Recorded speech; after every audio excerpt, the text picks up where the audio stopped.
trouver la vérité dans ce monde qui veut tout oublier. Le seul récit qu'il a annoncé depuis bien des années.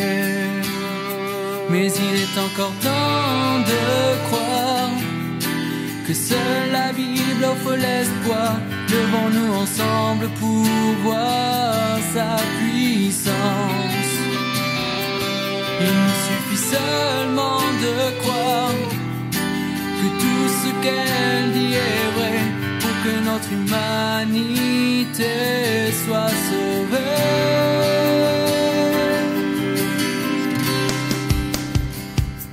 Car elle seule est la vérité, elle seule peut nous éclairer, car seul celui qui l'a inspiré peut vraiment nous libérer.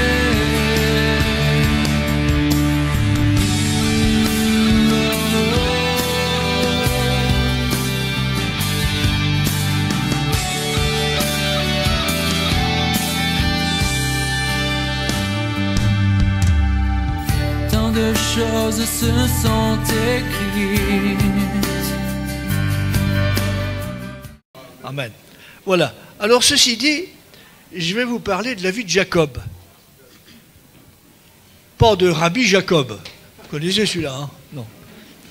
De Jacob. Je ne vais pas vous lire dans la Genèse sa vie, parce que ça commence au chapitre 25 et il meurt au chapitre 49. Ça fait un peu long, hein? Mais je vais vous parler des 10 épreuves de Jacob. On peut compter qu'il a eu 10 épreuves. Une fois j'ai prêché, mais ce n'était pas avec vous, sur les 10 épreuves d'Abraham. Ce n'est pas les mêmes d'ailleurs. Ils n'ont pas eu les mêmes épreuves, ils n'ont pas eu la même vie. Mais il y a une chose qui est comme ça. Si le développement est différent, j'arriverai à peu près à les mêmes points de chute. Et c'est vrai que dans cette période de la Bible qu'on appelle les patriarches, Abraham a une place importante. Le fils Isaac, oh, il n'est pas inaperçu, mais on n'en parle pas beaucoup, peu de choses. Et Jacob, par contre, c'est aussi très développé. Et c'est vrai que beaucoup de choses sont importantes. L'apôtre Paul dit que, et vous le savez, tout ce qui est écrit dans la Bible, dans l'Ancien Testament, l'a été écrit pour notre instruction.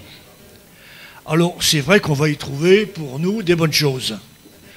Et peut-être même, on pourrait y voir, certains le voient, je ne vais pas trop développer ça, je l'appréhende qu'à moitié d'ailleurs, que ce qui leur arrive est ce qui est rapporté de ce qui leur arrive, ce sont des choses prophétiques qui vont arriver ensuite au peuple d'Israël. Ce n'est pas le côté qu'on va développer, mais la première épreuve de Jacob, c'est sa naissance. Oui, parce que Jacob a un frère jumeau. Vous connaissez son nom? Oui, Ésaü. Voilà. Et Ésaü est né quelques minutes avant Jacob. Mais ça donne à Jacob tous les désavantages.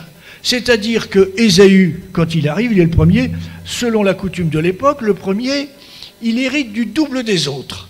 Comme il n'a eu que Isaac et son épouse Rebecca n'a eu que ses 2 fils, Ésaü allait hériter des 2 tiers et Jacob d'un tiers. Alors vous allez dire, c'était certainement des centaines de bestiaux. Mais enfin, et quelques tantes et des serviteurs, mais quand même, 2 tiers, 1 tiers, c'est pas très juste. C'était pas de chance pour quelques minutes. Parce que quand Jacob est né, il paraît qu'il tenait le talon d'Ésaü, il le suivait, vraiment. Hein. À la naissance, il le suivait, il tenait son talon. Comme quoi, il a été appelé le talonneur, voire un peu le roublard aussi. Mais c'était de famille, cette histoire-là. Bon, bref, il perd le droit d'aînesse, qu'on appelle, Et aussi, il va perdre cette bénédiction plus importante qui était donnée à l'aîné. Parce qu'il y avait quand même une bénédiction particulière. Dieu avait appelé le grand-père Abraham pour devenir une grande nation. Il avait eu qu'un fils légitime, Isaac. Ça commençait pas très rapide, la grande nation. Là, maintenant, ils allaient être deux. Et un des deux, c'était donc l'aîné, tout naturellement, qui serait celui qui profiterait de cette bénédiction particulière et qui serait l'ancêtre de ce que nous savons, le peuple d'Israël. Flûte, il naît juste derrière il rate tout.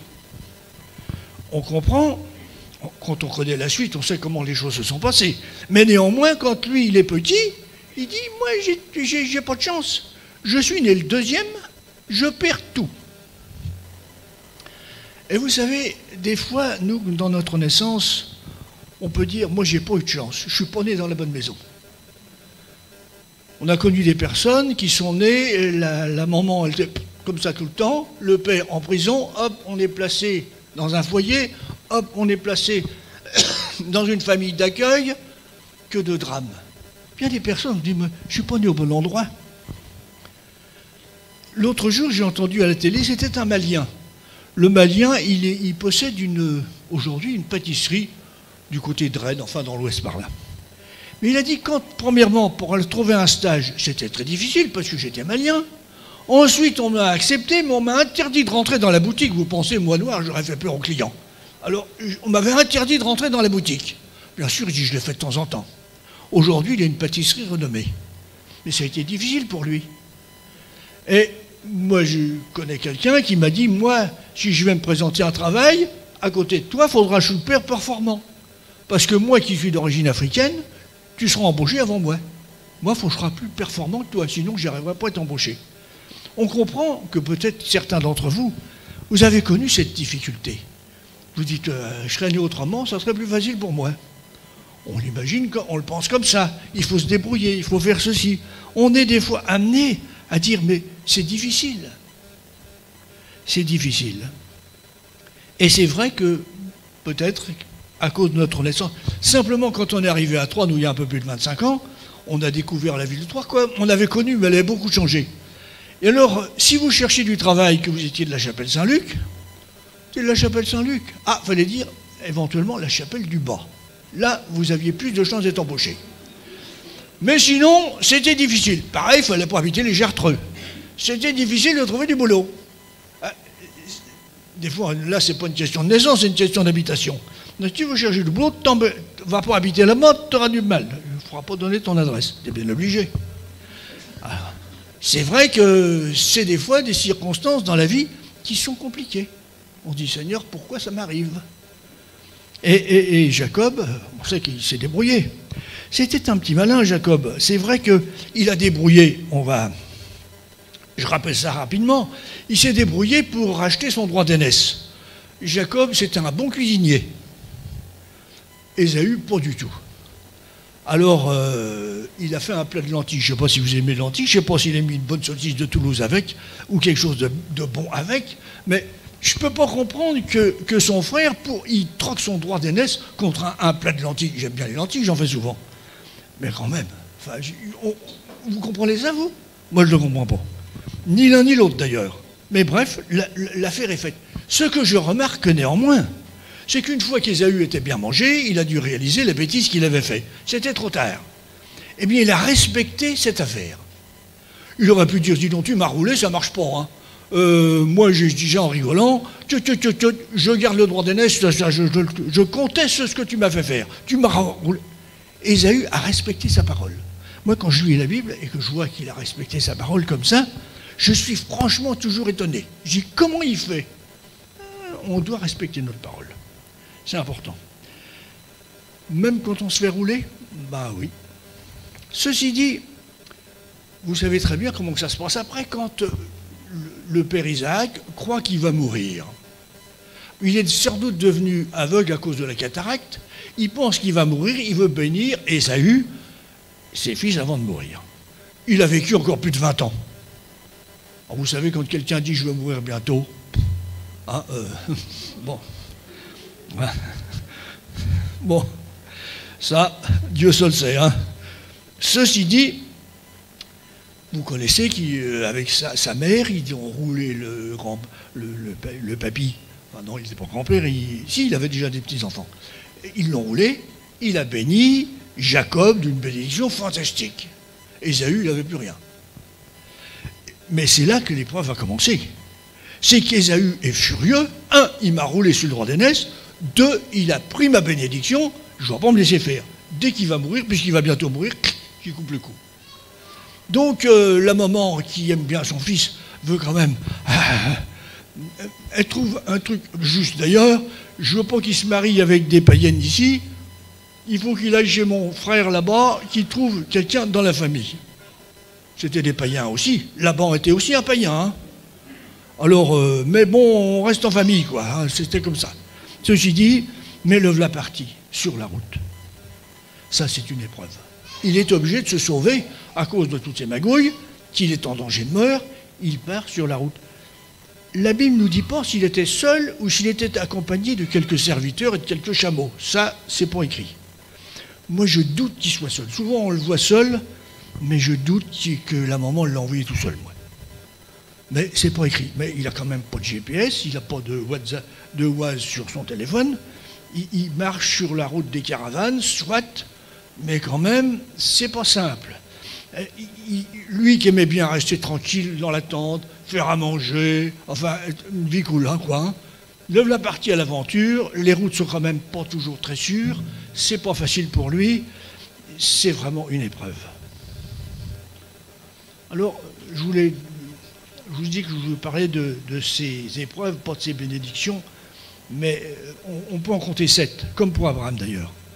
Mais néanmoins, là, il faut quand même s'arrêter sur une bénédiction qu'il a. Quand il va quitter le pays d'Israël, ou presque, il en est quasi à la sortie, il dort, et Dieu lui donne un songe. Vous connaissez cette histoire d'échelle-là. Il voit des anges qui montent et qui descendent. Et moi, quand je réfléchissais, je voyais toujours des anges qui montaient, des anges qui descendaient, enfin comme les Champs-Élysées, ça l'arrêtait pourquoi. En fait, c'est plus simple que ça. Apparemment, ce que beaucoup pensent, enfin, ce que même les Juifs pensent et que d'autres plus spécialistes que moi m'ont enseigné, Abraham était accompagné d'anges, au moins un, peut-être même plusieurs. Quand qu'il allait quitter le pays d'Israël, les anges qui l'ont accompagné sont montés au ciel, et comme il allait plus loin, aller en Mésopotamie, c'est des anges d'autres qui sont descendus et qui l'ont accompagné. Parce que des anges restaient en Israël et d'autres restaient en Mésopotamie. C'est donc Dieu l'a accompagné d'anges. C'est extraordinaire de réaliser que néanmoins, des anges nous accompagnent.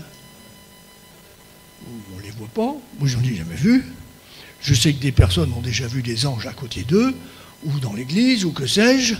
Mais là, on voit que des anges accompagnaient Jacob.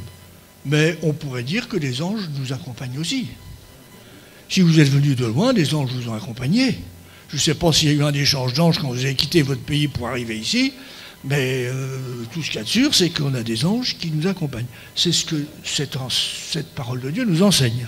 Ça nous réjouit. Et Dieu lui parle, il lui fait des promesses. Il lui dit, je te ramènerai. Jacob, il est rassuré. Il dit, bon, ça va aller. Et puis quand il se réveille, il dit, mais ici, attends, mais Dieu m'a parlé. Il dit, mais c'est la maison de Dieu ici. Mais c'est formidable. Et il est réjoui. Et je crois que Dieu voulait aussi lui montrer une chose. Il allait partir dans la région, enfin, il allait à Caran, c'est ça? C'est loin de Babylone, mais c'est quand même cette même région. Et c'était la même civilisation que Babylone. Et Babylone, ça signifie porte des dieux, hein, c'est les idoles, des dieux. Il allait arriver dans un endroit excessivement riche, où il y avait beaucoup de confort, une certaine sécurité. C'était un endroit c'était l'opulence par rapport au pays de Canaan, où ils vivaient sous des tentes avec des bestiaux, des fois la sécheresse, des fois ceci, des fois cela. C'était compliqué. Il allait arriver dans un pays où on était à l'aise. Il aurait pu penser, oui, Dieu nous a fait des promesses au grand-père, j'y croyais, mais je vois qu'ici, finalement, on sert d'autres dieux, et tout marche bien. C'est la richesse à côté d'où on est. Il aurait peut-être été tenté de penser que effectivement c'était vraiment presque le paradis dans ce coin-là. Mais c'est vrai que des fois, l'opulence matérielle dans laquelle nous pouvons être nous fait oublier que tout ça, c'est pas forcément de Dieu. Nous avons besoin de Dieu. Nous avons besoin du Seigneur en premier. C'est lui que nous avons besoin. C'est lui qui est la vie, qui est la vérité. C'est lui qui donne la bénédiction, c'est lui qui donne la paix, c'est lui qui donne le repos. Ce n'est pas les choses de ce monde, ce n'est pas les idoles de ce monde, ce n'est pas les mensonges du monde qui nous donnent ça. C'est le Seigneur lui-même qui nous accorde toutes ces choses. Alors lui, bien sûr, il partait à l'aventure, il allait quitter la terre de ses ancêtres, et c'était difficile pour lui. Il allait quitter cette terre dans laquelle il y avait eu des promesses. C'était une chose difficile. Et je ne sais pas si quelqu'un d'entre vous, vous avez dû quitter votre pays pour venir ici. Ça n'a peut-être pas été facile. Moi, j'ai connu quelqu'un, c'est vieux, c'est dans les années 70, il s'était sauvé de ce qu'on appelait le Zaïre. Il était là, il était prof au Zaïre, il s'est retrouvé là, manœuvre, il a dit, parce qu'ici, mon diplôme n'est pas reconnu, il s'est trouvé électricien. Je lui ai dit, mais quand même, il a dit, si je retourne là-bas, moi je me suis sauvé, si je n'ai pas pu me sauver, on m'aurait coupé le cou. Il était venu pour sauver sa vie. C'est la première fois que j'étais confronté à une telle réalité. Je dis, enfin quand même. Il a dit, tu sais pas comment ça se passe chez nous. C'était les années 70. J'imagine aujourd'hui, je ne sais pas ce qu'il est devenu, il a quitté Châtellerault où on était, on s'est perdu de vue. Des fois j'ai regretté, je dis, qu'est-ce qu'il est devenu? Il est en retraite aujourd'hui, sûr. Et c'est vrai que pour lui c'était difficile. Et des fois c'est difficile de partir comme ça à l'aventure. Ah, une troisième épreuve, il faut que j'aille assez vite, sinon je vais vous emmener trop loin. Ceci dit, le voilà amoureux. J'oserais pas dire quand on est amoureux, on est bête, mais bref, on devient bête. Mais des fois, c'est un peu ça quand même. Hein. Bref. Ceci dit, le voilà amoureux, le beau-père Laban, qui est un roublard, il s'en rend bien compte, il dit, bon, d'accord, mais quelle dot tu me donnes? Moi, j'ai rien. Bon, tu travailleras 7 ans. Ok, d'accord. Il est dit que comme il était tellement amoureux, 7 ans, on pensait comme un jour. Moi, ça aurait été l'inverse. J'aurais trouvé le temps terriblement long, mais bon, tant mieux pour lui. Hein.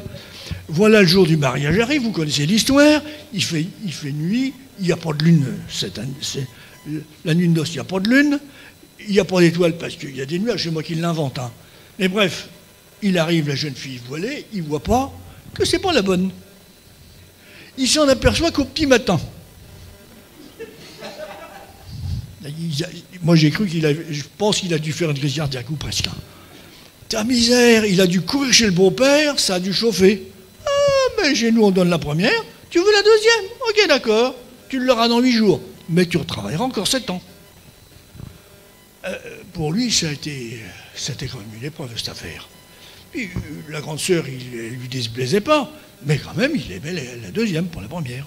D'ailleurs, ça a été un problème dans le ménage après, c'est clair. Hein. Et ça m'a fait penser, je me rappelle, c'est vieux, ça remonte aussi dans les années 70, le frère il a dit qu'il commence à devenir, tu rigoles, toi t'es tout jeune quand même, moi je suis bientôt 80, moi je suis vieux. Hein. Ceci dit, bon, bref, soyons sérieux. C'était dans les années 70, quelqu'un qui, quarantaine d'années, elle aussi, bon, quelqu'un avait arrangé un petit peu le mariage, mais elle était très dépressive, elle avait un traitement, je veux dire, carabiné. Hein. Il n'a rien vu. Rien du tout. Mais au bout d'un mois de mariage, il me dit, quand je me suis rendu compte, tu vois les médicaments qu'elle prend le soir, elle se couche, elle bouge pas un cil de toute la nuit.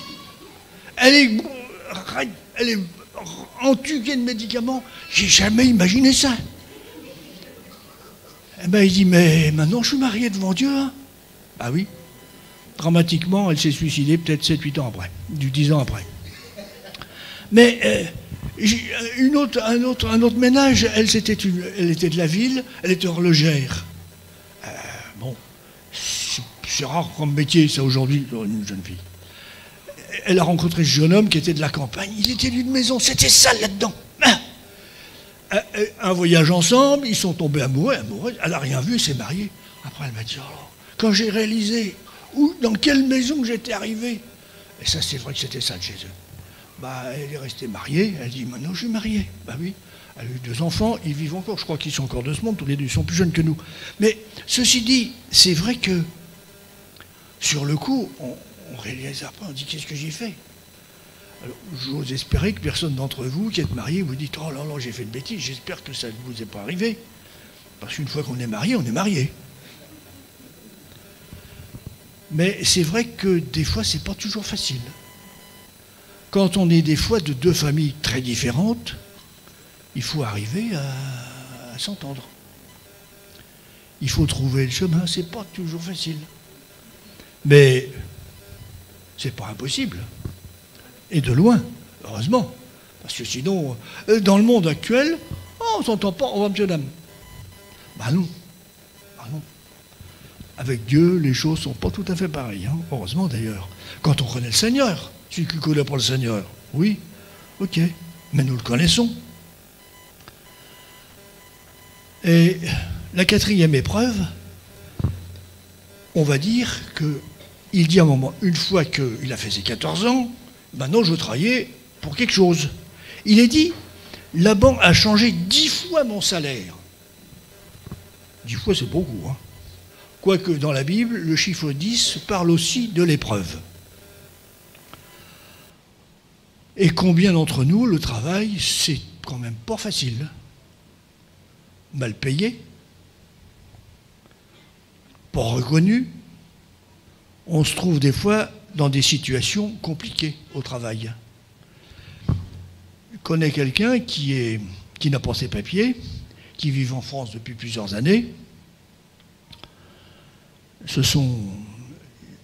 Ils ont trouvé quelqu'un pour les loger et lui donner un peu de travail. Il est maçon, il fait un bâtiment, il fait tout ce qu'il y a à faire.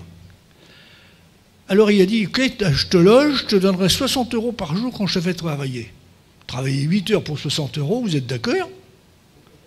C'est pour le SMIC, hein. Là maintenant, il a dit, maintenant il m'a baissé, il me donne 50 €. Mais il dit, je suis bien obligé. Si j'ai pas de travail, je ne peux pas payer mon loyer. Alors elle a trouvé des ménages comme ça. Elle a trouvé des ménages, on lui avait dit on te donnerait 12 € de l'heure. On ne peut pas vous déclarer, ben on vous donnera que 10. C'est quand même un peu voler les gens quand même, hein. Vous ne trouvez pas? 10 fois. Combien de fois le travail, c'est vrai, c'est pas facile. On se dit je ne suis pas considéré, je ne suis pas payé à ma juste valeur. Et pourtant, il faut continuer. Au bout de quelque temps, il en a assez de se faire rouler. Il dit à ses 2 femmes, moi je rentrerai bien au pays. Elle dit, ah ben, on est d'accord. Surtout que notre père, hein, Saint-Roublard, il nous a vendus, hein, il a profité de nous, et il continue. Alors il est vrai qu'il y a toute une histoire que je ne peux pas trop raconter, parce que c'est pas tellement... Vous savez que quand il avait dit, bah, tu auras les moutons et les chèvres rayés, après les tachetés, Jacob mettait des baguettes de poudrier, de noisetier, dans l'auge, et ça faisait que les animaux naissaient de cette façon. Biologiquement, je ne crois pas que ça se soutient. Dieu peut faire des miracles. Apparemment, j'ai connu un vieux bonhomme dans le Poitou qui ne croyait pas trop, mais il m'a dit quand même la Bible est vraie, parce que moi, cette histoire de Jacob, là, moi je l'ai essayé, ça marche. J'ai essayé, j'ai fait. Moi, j'ai eu ça dans ma vie. Moi, je crois que Dieu a fait un miracle, hein, pour lui montrer que la Bible était vraie. Mais, à part ça, je crois que Dieu a fait des miracles pour lui. Il a dit, j'ai changé 10 fois mon salaire. Et il a dit, j'en ai assez. Mais, comme il connaissait le beau-père, il est parti, vous savez, en cachette. Il est parti en cachette, avec ses femmes, ses enfants et tous ses troupeaux. Et ses serviteurs, parce qu'il en avait une poignée déjà.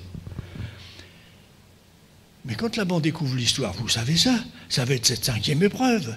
Il va se retrouver dans une situation compliquée. Laban arrive derrière et à bride abattue, parce que lui, avec les petits moutons, les petits bicots, et les enfants, ils marchent lentement. Mais Laban, lui, il n'a rien de tout ça, il n'a qu'une troupe armée, et il va régler son compte. Il va ramener tout le monde à la maison, et ça va chauffer. Donc, Jacob le sait et il a peur. Il a peur et, bien entendu, Dieu va intervenir parce que Dieu est quand même à la manœuvre. Il donne un songe à Laban qui est un idolâtre. Il ne sert pas Dieu, Laban. C'est un idolâtre. Mais Dieu lui parle. Il dit, tu ne touches pas à Jacob, hein. Tu le laisses partir. Tu fais rien. Je résume, hein. Donc finalement, ils se rencontrent, ils traitent alliance entre eux. Il lui dit, je ne te fais rien parce que Dieu me l'a dit. Et c'est vrai que des fois, on se trouve dans des situations compliquées. Pour des raisons humaines, on peut avoir peur. On peut avoir peur parce que qu'est-ce qui va m'arriver dans telle situation? Qu'est-ce qui va m'arriver? Moi, je n'ai pas le dessus. Là-bas, on va être plus fort que moi. Je n'ai pas envie de retourner dans cette situation avec lui et continuer de me faire exploiter par lui. Il a peur de Laban. Et c'est vrai que dans bien des circonstances, c'est compliqué pour nous. Mais Dieu est intervenu. Dieu est intervenu. Des fois, on dit, Seigneur, moi, je ne veux pas retourner. Hein. Il faut que tu me gardes. Seigneur va vous la garder. Une épreuve qui vient, c'est celle de retrouver son frère, parce que retourner là-bas, le frère l'attend. Le père n'est pas encore mort, soit. Mais quand même, lui, il ne sait pas tout. Il a peur. Et dans cette épreuve-là, qui est la 6e, je vais quand même y mêler une bénédiction. Voilà, il fait passer toute sa famille le Jourdain, il est tout seul de l'autre côté, il a peur. Et voilà qu'un curieux personnage arrive et se met à le bagarrer. Alors, c'est pareil, c'est une nuit noire, il ne voit pas grand-chose, quelqu'un il tombe dessus, et qu'est-ce qu'il va faire? Ah! Il se bagarre, la bagarre a duré longtemps, et c'est mystérieux quand on lit cette histoire, parce que d'un seul coup, il lui dit, je ne veux pas te laisser aller, que tu m'aies béni. C'est curieux. L'un qui lui tombe dessus, qui se bagarre avec lui, il ne veut plus le lâcher, il dit, je veux que tu me bénisses. Bon, j'ai l'impression qu'au cours de cette bagarre, il réalise qu'il n'a pas affaire à quelqu'un de normal, quelqu'un de particulier. Mais aussi, Jacob est dans un moment où il est dans une crainte particulière. Il retourne chez lui, il ne sait pas ce qui l'attend, il a peur de son frère. Jusqu'à présent, il s'est débrouillé pour avoir le droit d'aînesse, pour avoir la meilleure bénédiction. Il a dû se bagarrer pour avoir son épouse. Il en a même 2. Il a un troupeau, mais il a dû se bagarrer pour l'avoir. Il s'est débrouillé. Mais là, d'un seul coup, il dit, je ne sais plus quoi faire. J'ai plus de solution. J'ai plus de combine pour y arriver. Je ne sais pas comment faire. Alors, j'ai l'impression qu'il craque et qu'il va demander l'aide de Dieu. Seigneur, si tu ne viens pas me bénir, je suis perdu. Il n'a plus de solution. Il se tourne vers lui, il dit, j'ai plus de solution. Et cet homme qui est là, le bagarré, il dit, il faut que tu me bénisses, parce que si tu ne me bénis pas, je suis cuit. Et c'est vrai que dans la vie, souvent, on va se débrouiller. On fait ce qu'on peut. On se débrouille, on fait comme ci, on fait comme ça, on fait autrement. On se bat, on se débat. Puis à un moment donné, ça va tellement loin qu'on ne peut plus. C'est au-delà de nos forces, au-delà de nos capacités, de nos possibilités de se débrouiller. On n'a qu'une seule solution, c'est de se mettre dans les mains de Jésus et dire, Jésus, viens, parce que je suis perdu.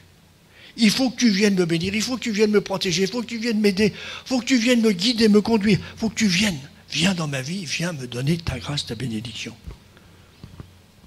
Et cette épreuve, cette bagarre, sera pour lui un tournant, je dirais le tournant principal de sa vie. On pourrait dire ça.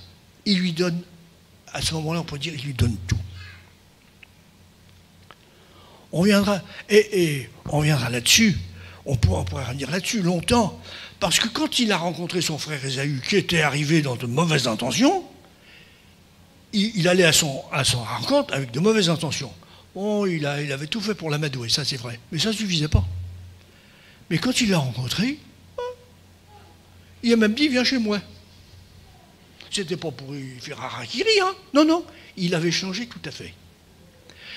Et voyez-vous, on pourrait dire que quand on s'abandonne comme ça dans les mains de Dieu, Dieu est capable de changer les choses. Dieu peut changer les choses. On pourrait se rapporter plus loin dans l'histoire d'Israël. quand dans le prophète Zacharie, on voit qu'ils reconnaissent celui qu'ils ont percé, tous ceux qui s'opposent à eux changent d'attitude aussi. Quand on se tourne vers Jésus, beaucoup de choses peuvent changer, effectivement, même autour de nous. Alors, une certaine épreuve, le voilà dans le pays de Canaan, ils sont du côté de Sichem, il a 12 fils, hein. En tout, il aura 12 fils et une fille. La fille, sans doute jolie, comme sa mère. Paf, elle se fait enlever par un gars de Sichem qui veut la marier. La coutume un peu particulière, on l'enlève de force, on est avec elle, et on dit maintenant, bon, je veux la marier. Et pauvre Jacob, il est perdu, mais les frères ne prennent pas la chose du bon côté. Ils ont dit, non, nous on ne laisse pas notre sœur embarquer comme ça. Pas question. Vous savez comment ils se sont vengés? Finalement, tous les bonhommes-là se sont fait crac. La guerre. Jacob a peur. Mais c'est vrai que voilà une épreuve terrible pour lui. Il a dit, mais attends, on n'est pas nombreux, nous.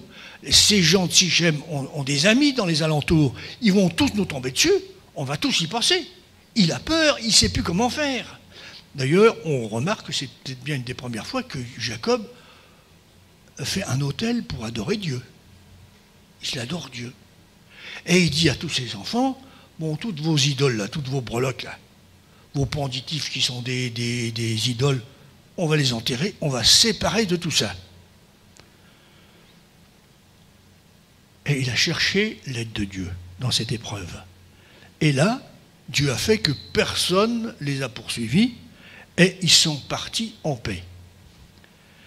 Et c'est vrai que quand on se met en règle avec Dieu, je crois que c'est ce que Jacob avait un peu fait, et il était arrivé là à Sichem, il a une épreuve, et le diable c'était un malin, il faut quand même se rappeler une chose, c'est que ces gens de Sichem, vous savez ce qu'ils ont proposé? Ah ben on marie ta fille, et puis tu as d'autres fils, mais on va leur donner nos filles aussi, on va pouvoir se marier ensemble, on va pouvoir vivre ensemble, on va pouvoir vivre, commercer ensemble, pas de problème. Oui, mais le peuple de Dieu, Israël, terminé. Le plan de Dieu était anéanti puisqu'ils allaient se marier avec des idolâtres. Le diable, c'est des fois un malin pour venir essayer de nous détourner du plan de Dieu, nous emmener sur le chemin du diable. Non, on ne peut pas faire des alliances avec les idolâtres, c'est pas possible. Donc, les fils de Jacob ont bien fait de dire, ah, n'était pas question de ça. Nous, on ne veut pas de ça, on délivre notre sœur et ça va chauffer. Mais quelle épreuve pour Jacob, quelle difficulté il rencontre. Parce que c'est vrai que quand on veut se mettre quand on est en règle avec Jésus, quand on veut se mettre en règle et marcher avec lui, et des fois c'est pas facile dans ce monde d'idolâtres, dans ce monde, oui, qui ne craint pas Dieu, dans lequel nous sommes. On ne dit pas que le monde est idolâtre, quoique il s'adore lui-même, il adore le pognon, il adore tout ça. Hein. On sait comment ça marche. Mais c'est pas comme ça qu'on l'appelle. Si on veut pas marcher avec le monde, c'est pas toujours facile dans notre vie. Si on veut rester droit avec Jésus, c'est pas toujours facile. Une 8e épreuve, c'est la mort de son épouse, de Rachel, à la naissance du dernier fils, Benjamin. C'est un drame. L'épouse préférée meurt avant l'autre. Vraiment, c'est pas de chance. Et je crois que le décès d'un proche sera toujours une épreuve. Que ce soit un père, une mère, un enfant, une épouse, un époux. L'épreuve du décès et de la séparation. Même si on sait qu'il est au ciel, on peut se réjouir pour celui qui est parti. Mais celui qui reste, il faut le vivre. C'est une chose qui est effectivement une épreuve dans notre vie, qui peut être une épreuve. Je ne veux pas trop m'étendre sur celle-là, mais c'est une chose que, je veux dire, nous allons connaître dans notre vie. À moins que le Seigneur revienne. On aimerait qu'il revienne vite, le Seigneur. Hein. On serait mieux au ciel, mais on voudrait que tous nos proches soient prêts pour partir. Mais une épreuve encore terrible va attendre Jacob. Il envoie Joseph voir ses frères, ses 10 frères qui sont au loin avec les troupeaux, qui ne peuvent pas le voir, qui le jalousent, qui sont, pour beaucoup de raisons, qui le vendent comme esclave. Et il ramène à Jacob, il a dû être tué par une bête. Regardez, ses habits pleins de sang. Bon, il n'a pas pu faire l'ADN pour savoir que c'était un animal et pas lui, mais enfin, forcément, il le croit mort. Alors, ça pour lui, c'est une détresse. Parce que néanmoins, c'est le premier de son épouse préférée qui vient de partir, qu'il croit mort. Quelle détresse. Mais quelle trahison de la part de ses autres fils. Se faire trahir comme ça par ses propres enfants. Bon, c'était pas la perfection dans la famille. La raison pour laquelle c'était une famille polygame. Il y avait quand même 2 épouses et 2 concubines.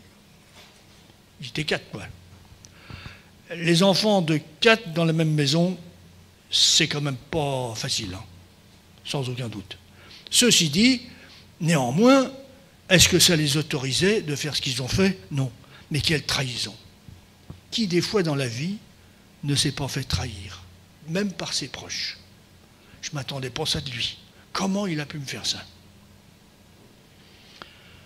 Des fois, on se fait planter un couteau, que ce ne soit pas nous qui le fassions. Mais on n'est pas parfait des fois. Et c'est vrai, ceux en qui il pouvait avoir confiance, c'était tout de même ses enfants, ben c'est eux les pires. Jésus s'est fait trahir par Judas. C'est la trahison des trahisons, c'est vrai. Mais celle-là aussi, elle est dure. Hein. Qui d'entre nous, des fois, s'est pas fait trahir par un proche, même un proche, là où on ne l'attendait pas. La 10e épreuve est différente. Il a retrouvé son fils. Les frères viennent d'arriver avec des chariots, des chevaux d'Égypte. Et Joseph, ton fils, il est vivant. Ils n'ont pas dit qu'il l'avait vendu esclave. Hein. Ils avaient quand même un peu honte. Et puis ils étaient comme ça.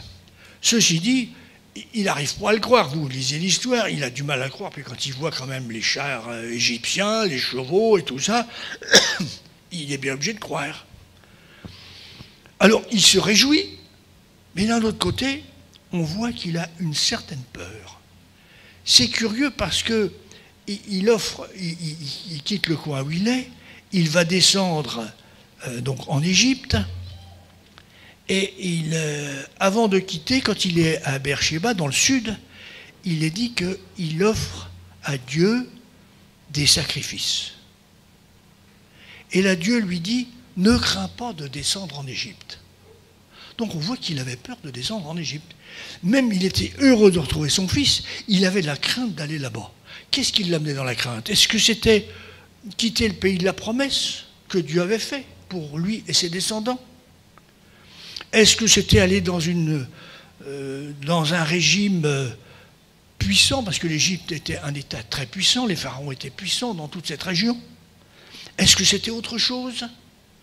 Dieu a pourtant dit à Abraham qu'il partirait, que patati, justement qu'il serait esclave. Je l'avais dit à Abraham. Peut-être qu'est-ce qui l'amène à avoir peur? On ne sait pas. Mais Dieu lui dit, ne crains pas, aie pas peur. Et c'est vrai que des fois, quand on est obligé, pour les circonstances diverses, de partir loin de son pays, loin du pays de ses ancêtres, quand on est obligé de partir, des fois c'est dans la douleur qu'on part. On peut des fois être dans la crainte.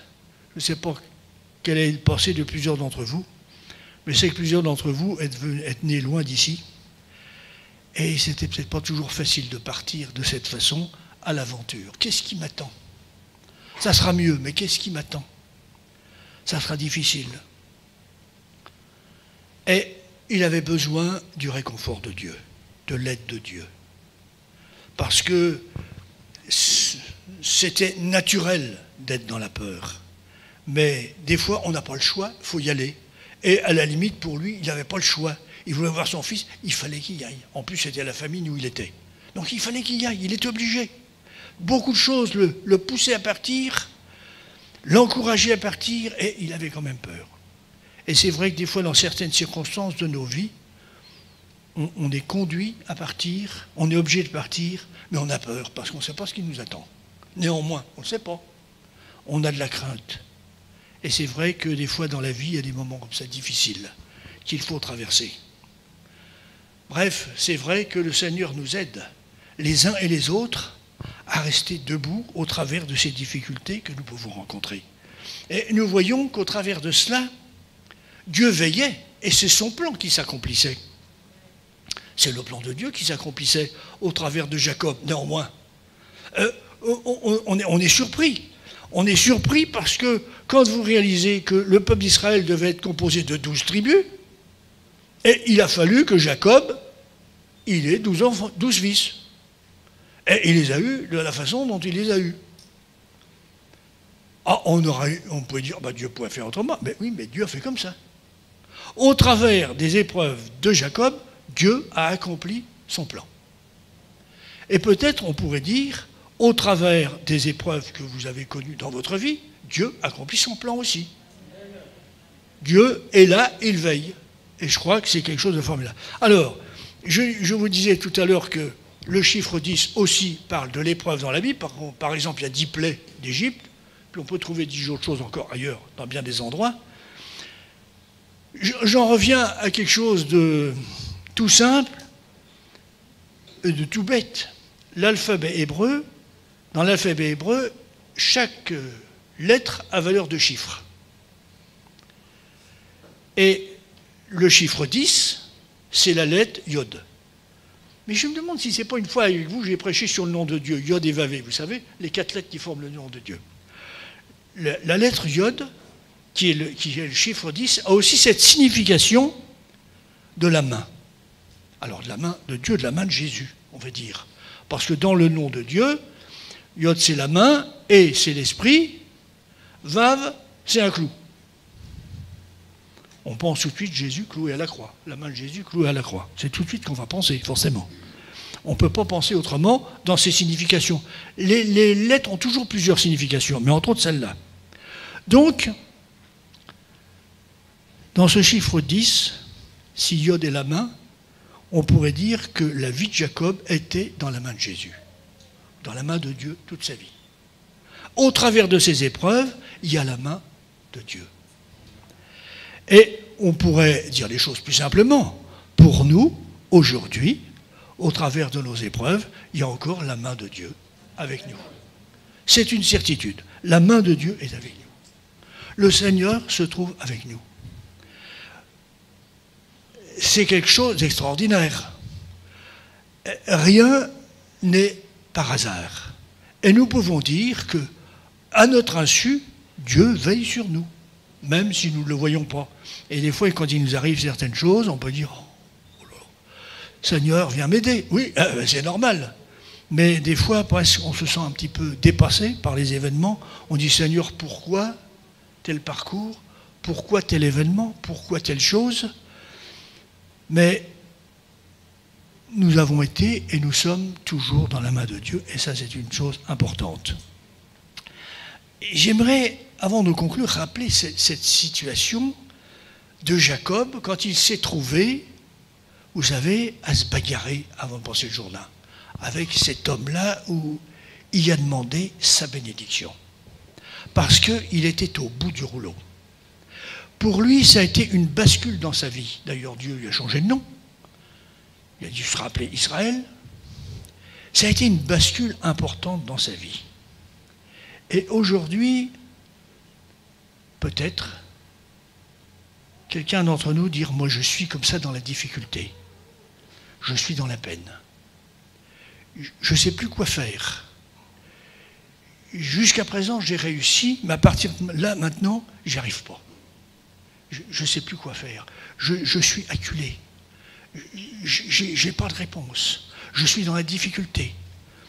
Je ne sais plus quoi faire. » Est-ce que vous ne devriez pas dire « Seigneur, j'ai tout fait, mais maintenant je ne peux plus rien faire. J'ai besoin de toi. J'ai besoin de toi pour toucher ma vie. J'ai besoin de toi pour changer les choses. Parce que sans toi, je ne vais pas y arriver. Sans toi, je suis perdu. J'ai plus de solution. J'ai tout essayé, j'ai tout fait. Mais là, je suis au bout de mes capacités, au bout de mon rouleau. J'ai plus de possibilités. Est-ce qu'on pourrait alors prier ensemble, dire Seigneur, j'ai plus de possibilités, mais, pardon, je vais faire un peu autrement. Ce que j'allais vous demander, si tu as besoin de ça, tu vas te mettre debout, on va prier ensemble. Mais c'est des fois gênant. J'aimerais demander à tout le monde de se mettre debout, si vous pouvez, bien sûr. À tout le monde de se mettre debout, et nous allons tous prier de la même façon. Parce que vous savez, c'est très difficile de prier comme ça tout seul, devant tout le monde, dire « Ah, lui, en effet, ça, hein, c'est gênant. » Des fois, on a un petit peu de pudeur, on n'a pas trop envie de se montrer à tout le monde. Comme ça sera beaucoup plus facile pour celui qui est vraiment concerné et qui veut vraiment faire cette prière pour lui, parce qu'il se sent au bout du rouleau, et il n'a plus de solution. Nous allons donc tous prier ensemble. Seigneur Jésus, tu vois, j'ai fait tout ce que je pouvais,